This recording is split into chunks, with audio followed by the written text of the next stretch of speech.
scientists discover an energetic cosmic serpent in our galaxy. In ancient Egyptian mythology, Apep was the serpent god of darkness, destruction, and chaos. In contemporary astronomy, Apep is the nickname for a massive, just-discovered star system surrounded by serpentine dust swirls and officially known as 2X-MMJ16050.7-514245.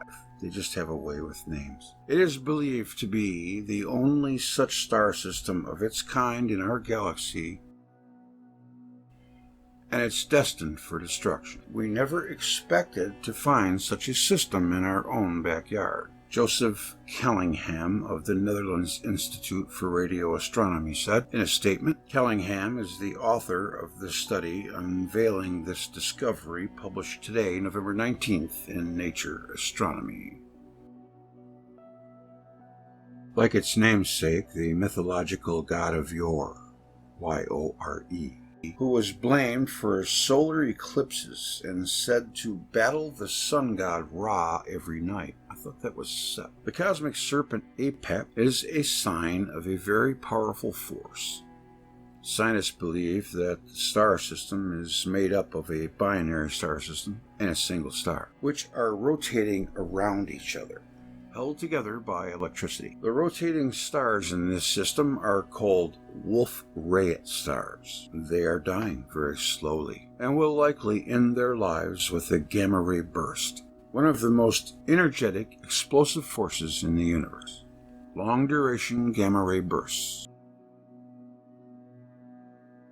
Before their end, Wolf-reyets release powerful stellar winds that hurl out matter at millions of miles per hour. In this system, stellar winds were measured to travel at nearly 7.5 million miles, 12 million kilometers an hour. The dust created by these winds moves much more slowly, swirling like a pinwheel around the connected star system. The scientists believe one of the stars, about 8,000 light-years from Earth, is the first known candidate in the Milky Way to produce a dangerous gamma-ray burst, among one of the most energetic events in the universe. When it explodes and dies, the system, comprising a pair of scorchingly luminous stars, one star is on the brink of a massive supernova explosion. Findings published in Nature Astronomy are controversial, as no gamma-ray burst has ever been detected within our galaxy way. Yet in the southern constellation of Norma, nestled beneath the Scorpion's tail, astronomers have discovered this unique star system. At its heart, wrapped in an elegantly sculpted of dust and gas, lies a powerful binary pair. The two hot, luminous stars known to astronomers as Wolf-reyets orbit each other every 100 years or so, according to research conducted at Sydney Institute of Astronomy. This orbital dance is embossed on a fast wind streaming off the stars using spectroscopy. Astronomers have measured the velocity of the stellar winds, fast at 12 million kilometers per hour, or 1% the speed of light. The rapid wind and strong magnetic field of the pulsar have generated a wind of energetic matter and antimatter, particles that flow away from the pulsar near the speed of light. This pulsar wind has created a highly magnetized bubble of high-energy particles called a pulsar wind nebula, seen as the blue region surrounding the pulsar. The high speed may be due to the pulsar wind nebula expanding into relatively low-density environments, unlike other supernova remnants from this era. The brightness of this pulsar wind nebula has decreased 10% from 2000, and it poses no threat to Earth. Wind pulsar nebula, first I've ever heard of it. And it also says that as well as its unusual structure, the rapid changes observed in KEZ 75 pulsar wind nebula, that's a new one, as well as its unusual structure, point to the need for more sophisticated models of the evolution of pulsar wind nebulas. enigmatic neutron star. More sophisticated models, that means more funding. It's insane. That's the serpentine swirl dubbed Apep. I remember watching a cosmology show a few years ago where they were exploring the hypothesis of a supernova striking the Earth and blowing our atmosphere completely off the planet in one fell swoop. And everyone on Earth would be, everyone would be out of air. That would be it. Get to the chopper!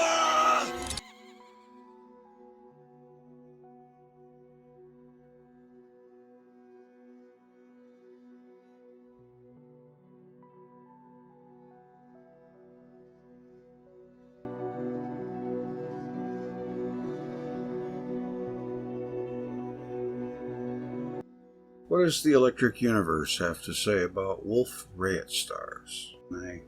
Or Wolf-reyet stars. And it is spherical shells around stars are signs of electrical activity. More than 70 years ago, Dr. Charles Bruce noted that planetary nebulae are similar to electric discharges. He reasoned that their shapes were hourglasses, with central stars obscured by dusty toroids. Since nebular shapes are similar to the twisted filaments and spirals of electric discharges, they also appear as near spherical shapes.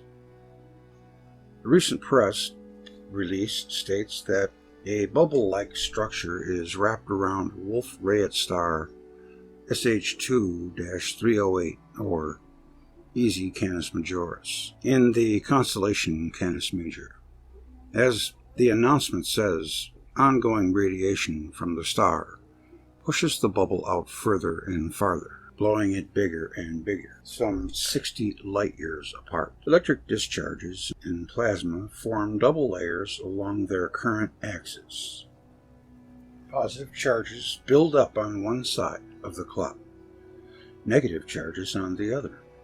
A powerful electric field develops between them, and if enough charge is applied, the double layer glows. Otherwise, it remains in dark mode and is invisible. In plasma, the electric charges spiral into filaments, which attract each other, sometimes pinching into arc mode discharges.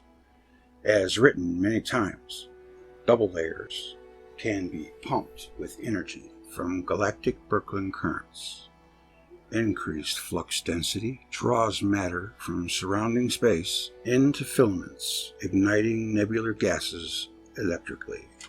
Could this be what is reported by the European Space Agency? Unfortunately, at this point in time, the only way to detect double layers in space is to send a spacecraft equipped with a Langmuir probe through them. Local experiments within the solar system detect double layers like those created in the laboratory. Such structures are known as magnetospheres, magnetotails, cometary nuclei, and comet tails.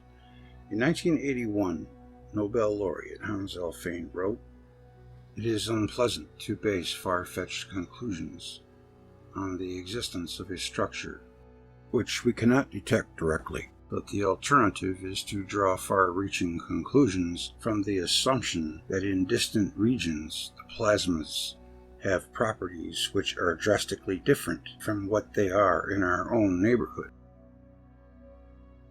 This is obviously far more unpleasant. Filaments, braids, overlapping rings, stacked rings around the central star.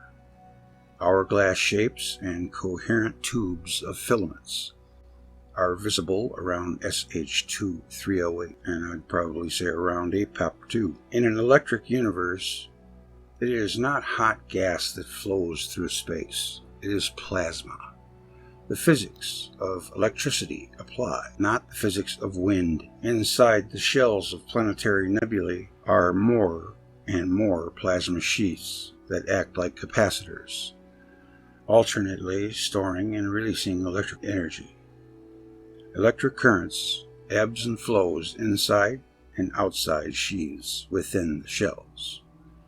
The Hubble Space Telescope's image reveals Many of plasma's fundamental glow mode characteristics. Since the central star's axis is a Z-pinch funnel, the cylinder of electric current appears to be a circle or bubble. Nebulae are stellar Z-pinches in a flow of electricity, so there is enough power to supply the radiation load of current of the central star. Stars, as written many times elsewhere, are powered by electricity coupled with nebular discharge currents rather than nuclear fusion.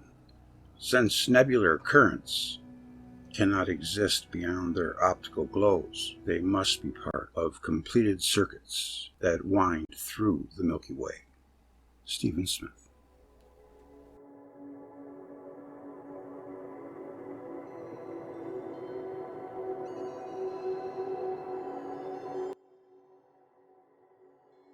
Pretty much would say that that's the answer of what they're seeing around Apep, electric current, ionized electric plasma.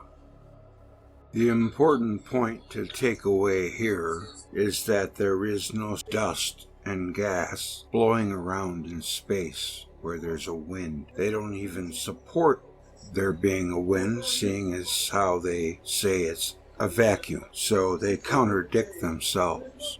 Everything you see in space is electrified plasma. End of story. And they just tap dance around that at all costs. That article leads into another one here. Capacitance, resistance, and induction power of the sun. See what it has to say. What are stars? And by extension, what is the sun? Consensus opinions state that the sun is composed of elements formed in the Big Bang. Other elements created in dying stars, and elements formed in supernovae explosions. Primordial hydrogen and helium make up 98% of its overall mass, with a process of continuous creation at its core. Thermonuclear fusion reactions are thought to produce heavier elements there. Heliophysicists think that the sun is a gravity engine, deriving all of its power from mechanical compression.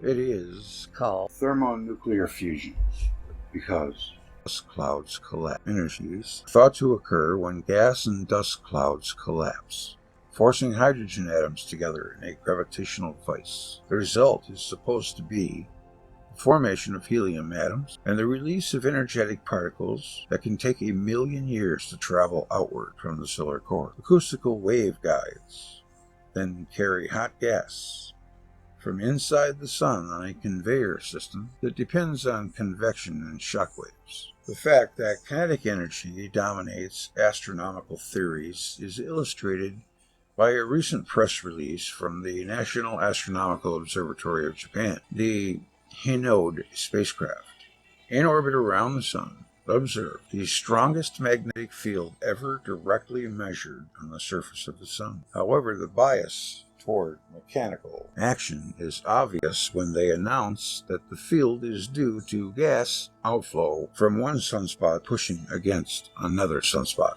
Wait a minute, did it just say the Japanese are in a spacecraft? Oh, they have a probe. What are they doing? Buzzing around the solar system? Big red ball on the side. Yeah, same old. They're not allowed to think.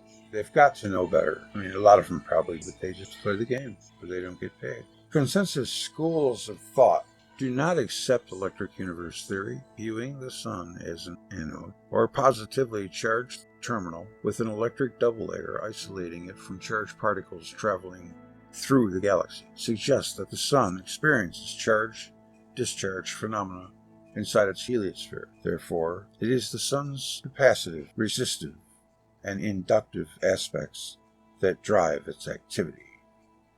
Yes, indeed.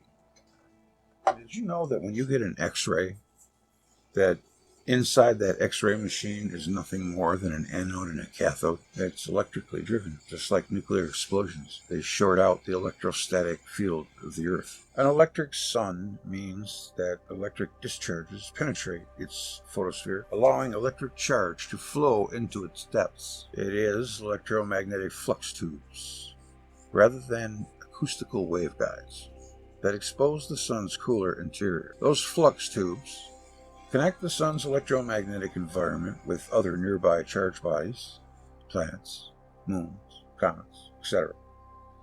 Electric fields in space accelerate charged solar particles, creating coherent electric networks that flow through the solar system. In an electric universe, celestial bodies are immersed in plasma and interact along circuits. Since the sun is electrically interconnected with the Milky Way, it should be thought of as a charged object seeking equilibrium with its environment. Since the balance is not stable, electric charge flowing into and out of the sun can sometimes cause tremendous bursts of energy called solar flares.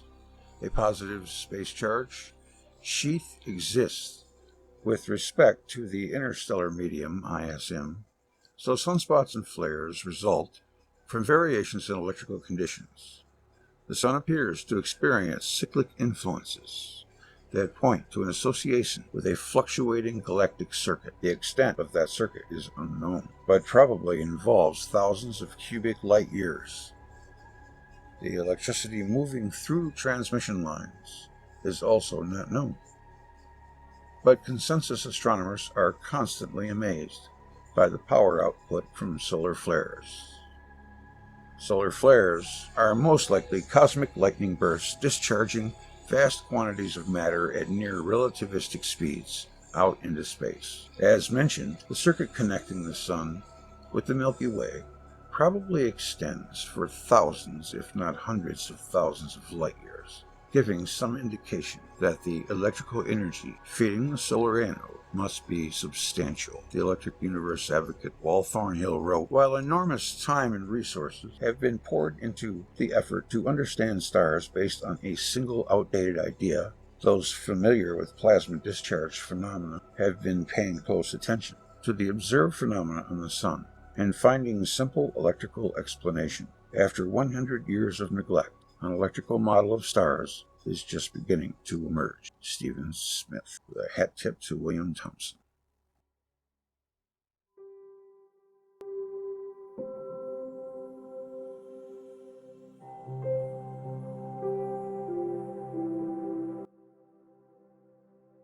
NASA captures cosmic dolphin swimming in Jupiter's clouds. So long and thanks for all the fish. I have a picture that I should be showing right now of two plasma formations that one strongly resembles a fish and the other one a bunny rabbit. Let me know what you think. If you're watching the video, then you are looking at it right now, or should be. The whole idea is that very often charged plasma looks like living creatures.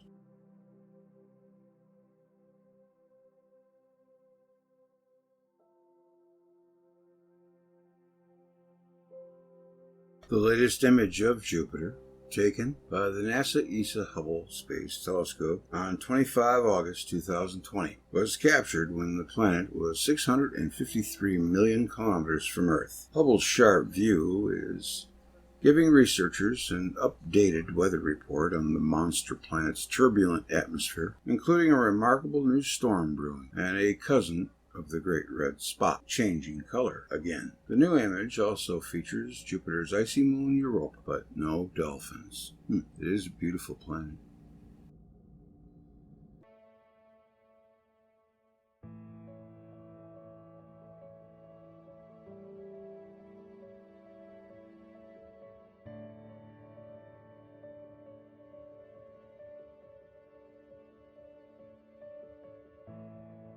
Electrical charged superfluid plasma cosmology has a living galaxy cell theory essay here, so I can't help myself. I have to check it out. That's pretty interesting. The living mitochondria cells mimic galaxies of the cosmic web filaments. Plasma membranes, analog relativity. Nuclear membrane of a pig kidney. The cytoskeleton underlies the plasma membrane throughout the inside of the cell. All cells have a cytoskeleton protein mosaic just beneath the cell that determines the shape of the entire cell. Stars fill the interstellar medium, ISM, with complex organic the inside or plasma of a galaxy, which interacts with carbon nanotube, forming the protein mosaic membrane skeleton surrounding inside the membrane of a galaxy. A living galaxy cell surrounded by life in the intergalactic medium.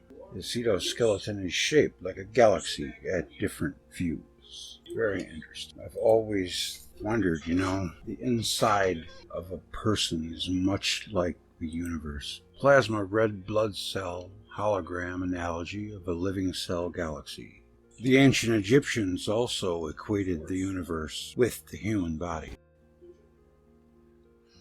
Stars are factories that produce and eject huge amounts of detectable complex organic molecules into the interstellar medium everywhere inside the galaxy.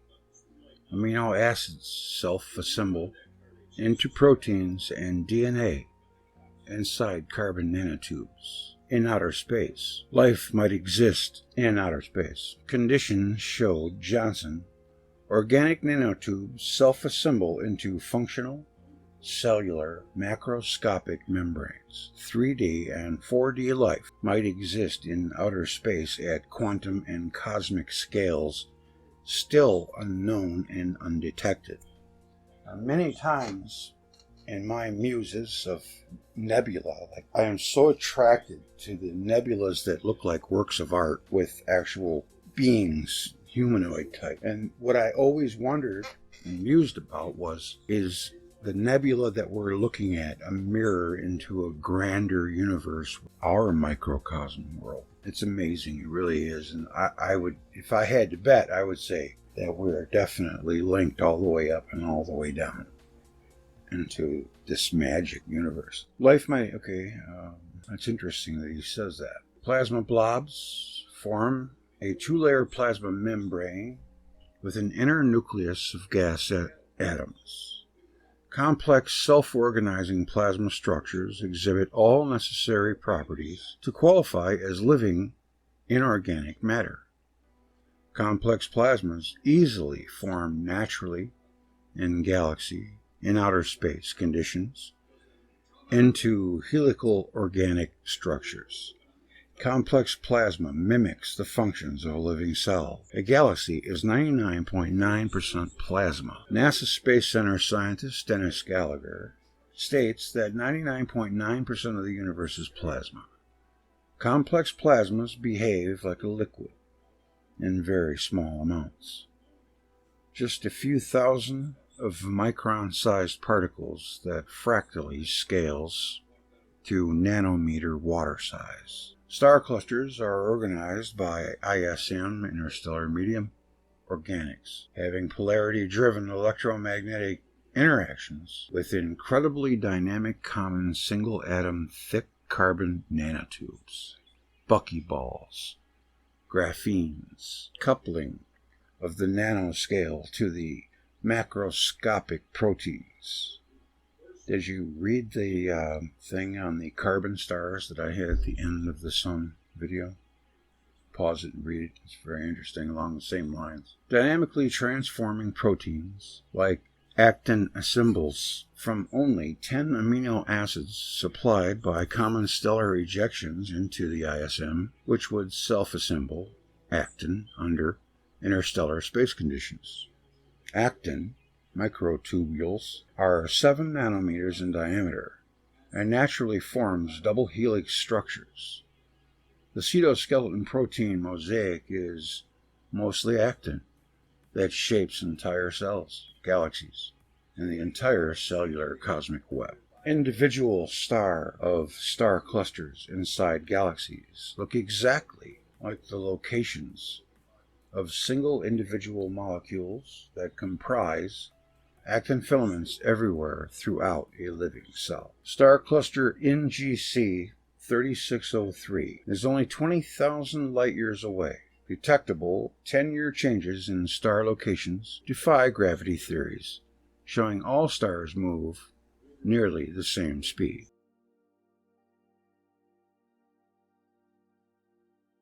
Actin's stable space cable. Actin microfilaments are 7 nanometers in diameter and, amazingly, are the same diameter required for macroscopic scale friction-free high-speed fluid movements inside carbon nanotubes that power multiple cellular processes, such as motility and polarity. Individual actin filaments are briefly built and broken randomly, but collectively they line up side by side and form breakage-resistant cables, shows Michelot. Proteins dynamically transform their structures into constituently similar amino acids. 10 major amino acids comprise actin, which is 50% of the dry mass of the cell. 50% of the dry mass of the cell.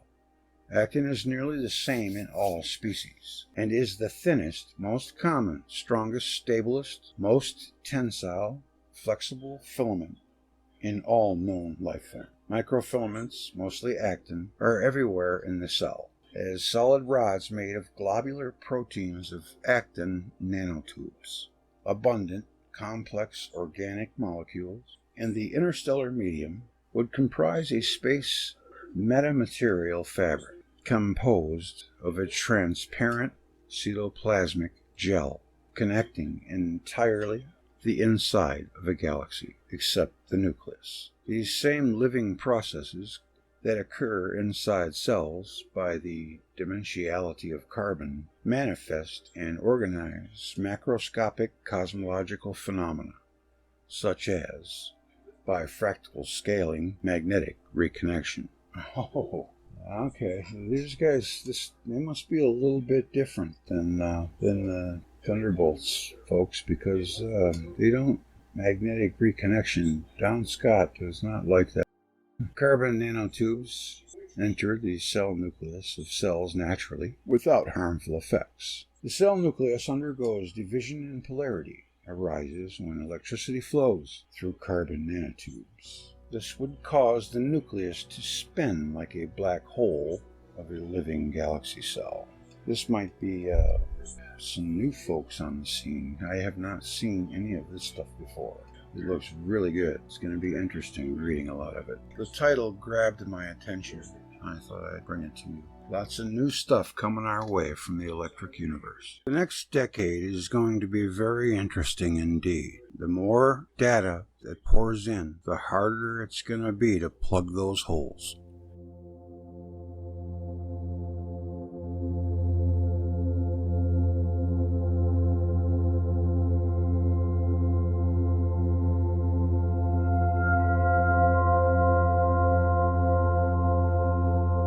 The Keenan-Barger Cowie KBC void, named after the Wisconsin astronomers Keenan, Barger, and Lennox Cowie, is thought to be one of many. There is no emptiness in the electric universe. According to a recent press release, astronomers are puzzled by the extent, as well as its lack of galaxies in what is deemed the largest void yet discovered. The void is approximately 2 billion light-years in diameter, as astronomers measure distance, and it's within that cosmic bubble that the Milky Way galaxy is said to reside. The problem is, such a structure should not exist. The Keenan-Barger Cowie KBC void contains far too little matter for its size. The universe is theorized to be a certain age, as the scientific consensus thinks all matter and all energy came into being during the Big Bang. Based on its theoretical expansion rate, the universe should create various formations for time.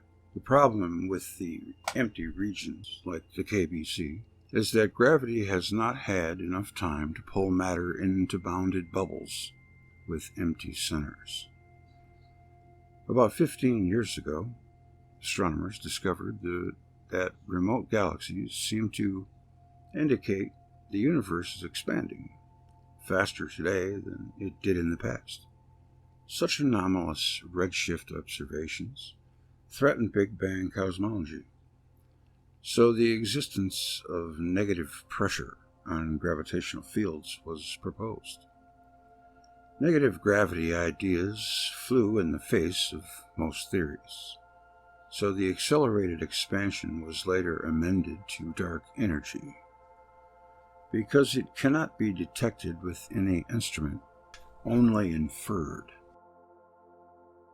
Instead of accepting that observational anomalies exist because the Big Bang Theory is faulty, astronomers resort to theoretical addenda, such as the questionable idea that space can be pulled, twisted, or stretched.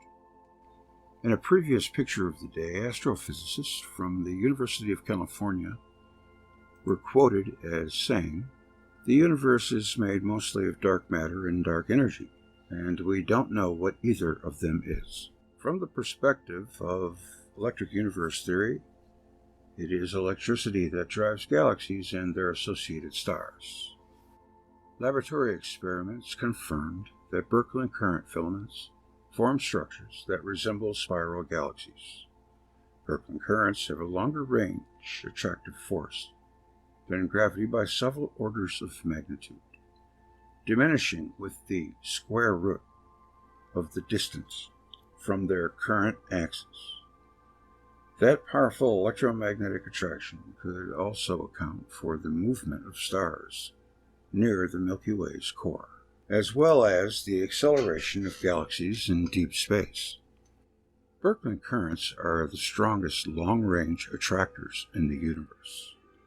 A physicist and electric universe pioneer, Hans Alfvén, said, "I have never thought that you could obtain the extremely clumpy, heterogeneous universe we have today, strongly affected by plasma processes, from the smooth, homogeneous one of the Big Bang, dominated by gravitation."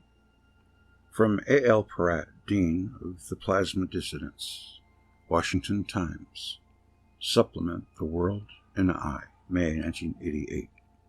Stephen Smith.